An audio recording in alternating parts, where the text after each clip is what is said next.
না, নিজের আপন ভাষা আর লুকাতে পারলেন না ট্রাম্প। আবারও হামলা, দখল আর যুদ্ধের হুঁশিয়ারি।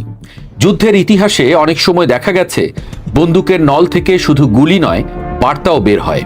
কিন্তু ডোনাল্ড ট্রাম্প যেন এবার বার্তার ভাষাটাও বারুদের বানাতে চাইছেন।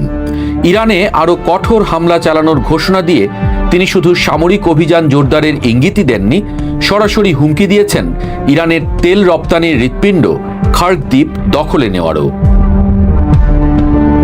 নিজের সামাজিক যোগাযোগ মাধ্যম ট্রুথ সোশ্যালে দেওয়া এক পোস্টে ট্রাম্প দাবি করেন, ইরানের নৌবাহিনী, বিমান বাহিনী, রাডার ব্যবস্থা এবং আকাশ প্রতিরক্ষা সক্ষমতার বড় অংশ ইতোমধ্যে ধ্বংস করে দেওয়া হয়েছে। তার ভাষায়, আজ রাতে আরও কঠোর হামলা হবে। এরপরই আরও এক ধাপ এগিয়ে তিনি বলেন, খুব শিগগিরই যুক্তরাষ্ট্র খার্ক দ্বীপ ও ইরানের অন্যান্য তেল অবকাঠামো নিজেদের নিয়ন্ত্রণে নিয়ে নেবে এবং বৈশ্বিক তেল গ্যাস বাজারের নিয়ন্ত্রণও নিজেদের হাতে তুলে নেবে। ট্রাম্পের এই মন্তব্য এমন এক সময়ে এলো যখন গতকাল বুধবারের পর বৃহস্পতিবারও যুক্তরাষ্ট্র ও ইরানের মধ্যে পাল্টাপাল্টি হামলা অব্যাহত রয়েছে।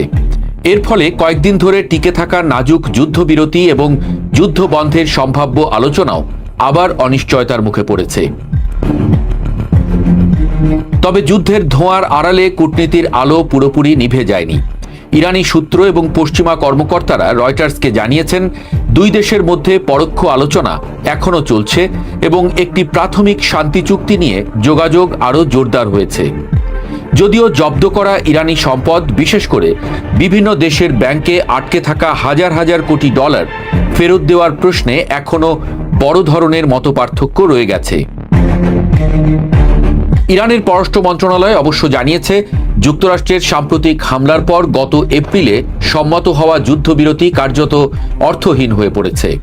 অন্যদিকে ওয়াশিংটন এ বিষয়ে তাৎক্ষণিক কোনো মন্তব্য করেনি। তবে মার্কিন প্রতিরক্ষা মন্ত্রী পিট হেগসেতের বক্তব্য পরিস্থিতির তীব্রতাই বাড়িয়েছে।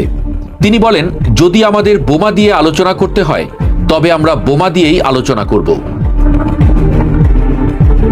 গত 28 ফেব্রুয়ারি যুক্তরাষ্ট্র ও ইসরায়েলের যৌথ আগ্রাসনের পর মধ্যপ্রাচ্যে যে সংঘাতের সূচনা হয়েছিল তা এখন শুধু যুদ্ধক্ষেত্রে সীমাবদ্ধ নেই, তা জ্বালানি বাজার, কূটনীতি এবং বৈশ্বিক অর্থনীতিকেও নাড়িয়ে দিচ্ছে। দুই অক্ষের হামলায় এখন পর্যন্ত 7,000-এর বেশি মানুষের প্রাণহানির খবর এসেছে। বাস্তুচ্যুত হয়েছেন লাখো মানুষ।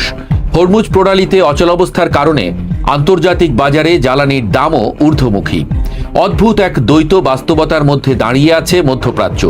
একদিকে বোমার শব্দ, অন্যদিকে শান্তি চুক্তির ফিসফাস। কিন্তু ট্রাম্পের সর্বশেষ বার্তা যেন বলে দিচ্ছে, আলোচনার টেবিলে বসার আগে তিনি যুদ্ধক্ষেত্রেই নিজের দর কষাকষির দাম বাড়িয়ে নিতে চাইছেন।